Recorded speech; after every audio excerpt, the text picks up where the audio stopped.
Welcome to the Run Radio podcast. My name's Trina, and my guest today is Mary Stanley. You're going to tell us who you're with. It's kind of been an evolution. Right now, we're at Unbroken Resilience.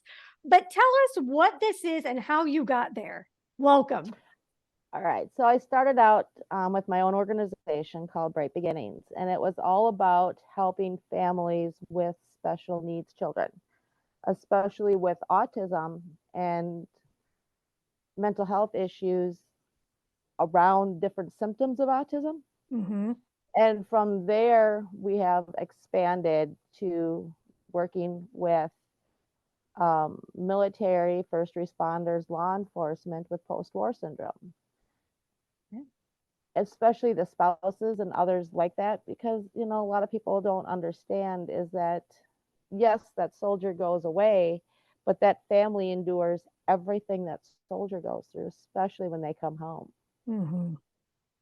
And it's a lot parallel to what families go through with special needs kids. I always make the joke because I am 15 years military service, that military life is a lot similar to having special needs kids. How so? For starters, patience. Mm-hmm. Especially if you're in the Army, you learn patience if you don't already have it. Routines, regiments, how to deal with them in a sense. A lot of these, there's so many misconceptions out there when it comes to dealing with autistic kids that I personally believe, because I have two of my own. And I got into this world because there was no help where I live. Mm-hmm. And the help they want to give us is they give you your list. Okay, this is the no list. And now it's converted to you have to do what we want you to do and all the therapies we want you to do. If you don't do these things, then they give you the worst case scenarios and tell you that your child will never socialize, never do this, never do that. And it's scary. Mm-hmm. And I sat there and I'm like, no, there's got to be a better way. I'm not giving my 3-year-old a full-time job, putting them in a home or in a facility with a worker 30 hours a week just to make them agree and obey commands, which is a lot like the military. Yeah. And, I've been blessed by, finding a lot of professionals in different fields that have been willing to work with me and train me to take a little bit of what this person does, a little bit of what this person does, combine it together to get results and show parents you can do this at home. You don't need that rigid environment that they tell you need to make them successful and make them think for themselves. 2 years ago, my son was nonverbal, screaming all the time, and he would get so frustrated that he would bang his head on the floor or on a wall because he didn't know how to calm himself, but he didn't know how to project what was going on until he exploded, which a lot of us do. That's got to be scary. When you weren't able to have those resources, where did you turn and how were you able to make those resources available to someone else? I was thankful for a lot of it thanks to COVID. So a lot of sources like in Norway, which is doing cutting edge programs for autism and an all natural thing, were that you'd have to go there to become available to it. Now became available online. And places like Australia, their sources of different information are now available to take classes and learn how to deal with different things. And I've worked with Sparks and the Mayo Hospital in Rochester, Minnesota here with different things and just looking at different theories. And, I've always had this cool intrigue about our brains. And I looked at it as not a mental issue or a brain issue. I looked at it as a wiring issue. Yeah. So the easy way to explain this to most people and most parents is that think of like you were in a car accident and you your head and you had to relearn to walk again.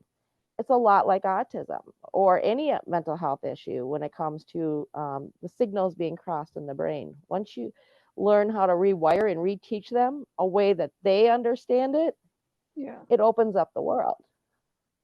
You know, most of our sources, most of our stuff is all done in hypothetical worlds. These kids do not live in hypothetical. Mhm. And when they stick to their guns about something, they're right. You know, I always start out when I do my talks in my classes is, you know, when you were pregnant or when your spouse was expecting, the first things you always say is you want a smart kid, you want a healthy kid, and you want a happy kid. I go, no, you don't.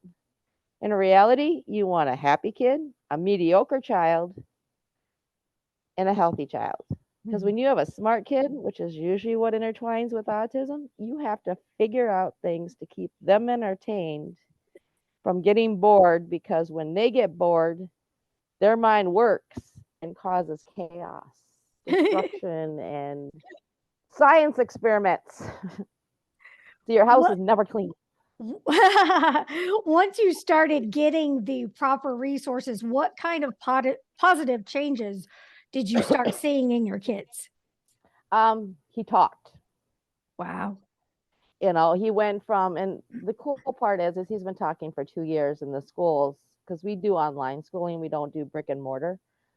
Um, they can't believe he's been only talking for 2 years. You know, he's talking in full sentences. But for me, an excitement part, and this is the military background of me, is he's sarcastic. So you take Adam Sandler and Billy Madison meets young Sheldon, put that together. Got your work cut You out for you. Well, you never know what's going to come out of their mouths. And when Mhm. you never know how funny they can be when you just stop and listen to them. You know, it's a friend of mine who is autistic. He always makes the joke to people. He goes, "We have a sense of humor. Do you ever think we're just not funny?" You know, or he'll come up to me and he'll go, "What took you so long?" And I'm like, "Well, I had to make sure I got everything." And he looks at me and he's 7. He goes, "Mom, you're just being anal. Enough." You know, and like his new kick, and they figure out the loopholes. Like, so when I'm doing all this training and he was little, I'd listen on the TV or I'd listen on my computer. And I thought he was asleep because he'd go crawl into bed and lay down with me. Nope. He was awake listening the whole time. So when I'm studying these psychologies and how the brain works and all this stuff, so now he'll go up to Dad and he'll go, "Dad, psychology doesn't work. I understand it. No, reverse psychology, I can just do it back." Oh, fun. So how were you able to make a community for people in your proximity so they were able to help their kids too? So I'm all over social media. I do host a couple radio shows on Optimize My Life, and we break it down different areas. And we hold seminars and webinars. I branched out, instead of working so much with the families, I work with more now professionals, teachers, therapists, other coaches that do similar things but want to get into this field. The people that work with these kids on a one-on-one basis. I like Level Up School Academy. It's an online public school with their teachers to understand how to work with the kids, but not only understand how to work with those kids and figure out how they're wired and how to teach them, work with the parents and teach the parents how to do everything at the same time. Because the only way these kids are successful is when the parents and social workers and teachers are all doing the same thing and you're all working together and have that open communication. Right now we're working on creating an app so that the schools, the parents, the whole community will be able to, with an invite, be able to keep like a running board every month or every day of, okay, this went well, this didn't, he had a bad day doing this doesn't work. So that way everybody who's involved with that child or that family will know the different little ticks and different regulation techniques and how to help those children the best way they can, but then they're all doing the same thing. So it cuts down that confusion. Because right now, I'm working with different counties and social service departments to help them understand that tones of voices and how you say things are more important than what you say, and how it's so important that we all communicate together and work together and not be so separate, because here everything is so separate. What the teachers do, what the therapists do, what the home does, and nothing teaches the home what to do. So I hold a lot of seminars and free classes online to help parents understand, okay, this is going on, let's teach regulation techniques. And it's not teaching just the children regulation, but the parents, because you do get frustrated. I mean, you hear your kids screaming nonstop all the time, you're gonna lose it. Yeah. Trust me, I've been there. And Yeah. how it's okay to just let them be and not go to them and fix the problem every time. Mm-hmm. One thing I give a lot of credit to is the Pixar movie Inside Out. Their whole color of emotions and the characters, I've created a hopscotch game and teaching kids regulation. The biggest thing is, and this works for adults too, but kids, it's more hands-on. They learn better by doing. And when we ask ourselves, and we do this to our kids all the time, why did you get upset? The why question is only a question that is an emotional response, which is why you never get an answer. I mean, you even ask yourself, why did I get mad? But when you ask what, that's your subconscious, your logical understanding of what happened. So when you go, what caused this to happen? Oh, the blocks fell down. I'm trying to defy gravity. I have this, and so you start out with that color. Are you mad? So you're red. Now we first ask what caused it, so you understand that. Now ask, what are you feeling? Are you hot? Are you having a hard time breathing? Because when you get and start going through, your mind and body connections. Kids pick up on this a lot quicker than you think. Mm-hmm. Now, once you get all these symptoms down, you start asking, what can we do to calm down? And you give them choices, but let them start picking it out. Is it humming? Is it singing? And just because that works today doesn't mean it's going to work tomorrow. So you give them, like, we have a regulation box. We have a tote of all different things. And so they know it's there. They know what's in there, and they have the tools they need to self-regulate. So, one day you'll have, for instance, my son is now into the Finger Family song. So when you hear him singing different variations of that, he is regulating himself to calming himself down. And you'll hear him go through the system himself. He'll go, oh, I need to calm down. In a half crying, half frustrated voice. And he'll start going, I need to calm down. And saying you need to calm down or calm down are the worst things you can do. Because if they knew how to do it, they do it. You have to sit there and tell them, okay, you need to take a breath. Let's figure this out. What's going on? What do you need? Distraction is key to helping regulate, because that you're giving them answers and distracting them, but you're also giving them the tools they need at the same time. One of the big tricks that I give the parents to understand is your tone of voice. Your face and your neck are your first muscles that tighten, but the last ones to loosen. If you wiggle your jaw, it'll soften your tone 100%. It'll loosen up those muscles so your tone will soften, so they'll be less reactive. At what point in all of this did you decide that you had tools to help veterans from learning everything you had learned with working with autistic kids and other individuals with needs? One of my first clients as an adult came to me. She ended up being in a cult. And so she was struggling with the transition because she lost her family, she lost everything. Well, what she knew is her family. And so as I'm working with her, I'm sitting here in my mind and I'm like, I understand what you're going through. And she's like, well, what do you mean? I go, well, okay, I understand in a way, because what you're going through and all this stuff is going on with my kids, and I'm learning that. I go, this is all paralleling to transitioning out of the military, especially when you're transitioning out due to an injury or an unplanned discharge. And at the same time, I was going through one of my dark periods because I had some post-war syndrome, and I struggled with some things during different times of the year. 9/11 was a big trigger for me. And so I was talking to my therapist that I talk to and work with, and he's like, what you're doing with yourself and what you're doing with the kids really transitions. Let's start working with figuring out how to do this.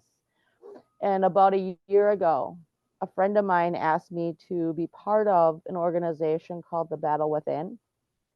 And that whole organization is designed for resources to help soldiers, current and former, that are struggling with mental health issues to prevent suicide with soldiers.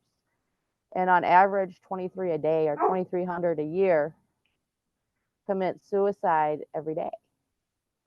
And once I got to meet a lot of these soldiers that were struggling and understanding what they were going through, and I joined an organization called Reboot, which is a faith-based program to help with post-war syndrome as a support group. And I started talking to some friends that I made in there, and I'm like, let's do this. I love what they're doing, but I want to add more to it. And he's like, and he's a trained therapist too. And he goes, yeah, let's do this. So from there, we launched into the One Flag, One Life, unbroken resilience, and all it's for first responders and their families, military personnel, and it's all there to bring that group to help where you're struggling. But it's also an outlet with a bunch of individuals that are going through the same thing for you to be able to reach out and talk to. But we're also giving you all the tools you need that you don't get in traditional therapies.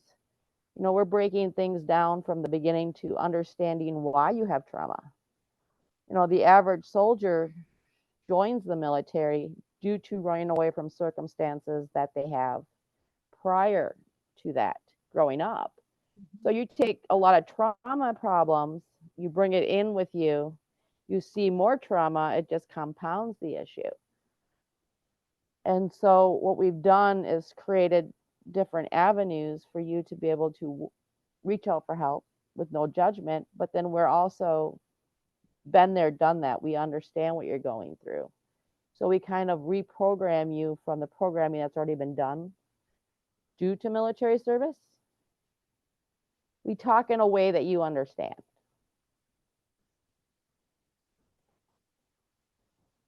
So, what are resources that you need that could help you help others even more? Just spread the word. A big part of what I do, I've been so thankful for different organizations to donate different things and their time to help put things together. When I reached out to a bunch of professionals that I know, do you want to join this organization? You're not going to make anything off of it, but you're reaching out to help. And they all jumped.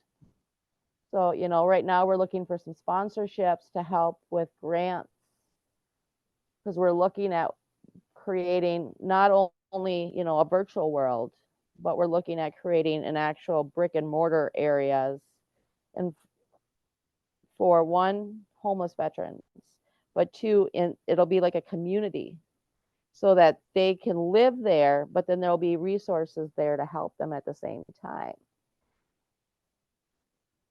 But that's my 5-year plan. Yeah. But right now we're looking at just spreading the word and getting people to understand, you're not alone. A lot of us are going through different things, and we're here to help you. We're here to talk. We're here just to listen. Your story is so important. One thing that I got the pleasure to meet was a couple of gentlemen from the Tuskegee Airmen from World War II, and then YouTube sensation Papa Jack. He's 101 years old.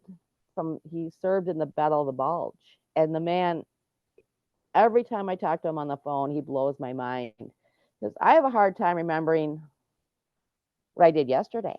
This man can still tell you the names of the soldiers that he's actually worked Wow. with and signed, and the man's 101 years old. Goodness.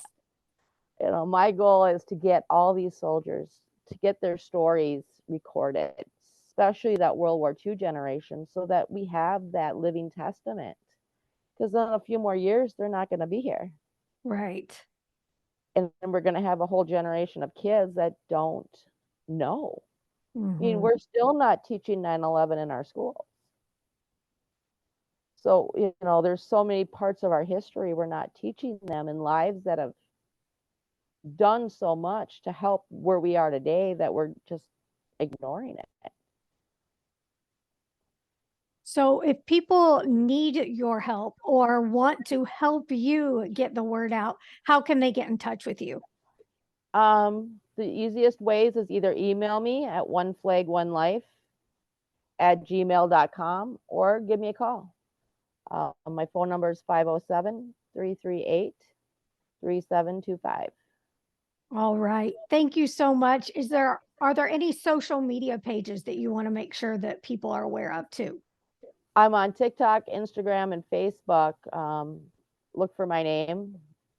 It's tagged everywhere, or Optimize My Life Radio. One Flag, One Life.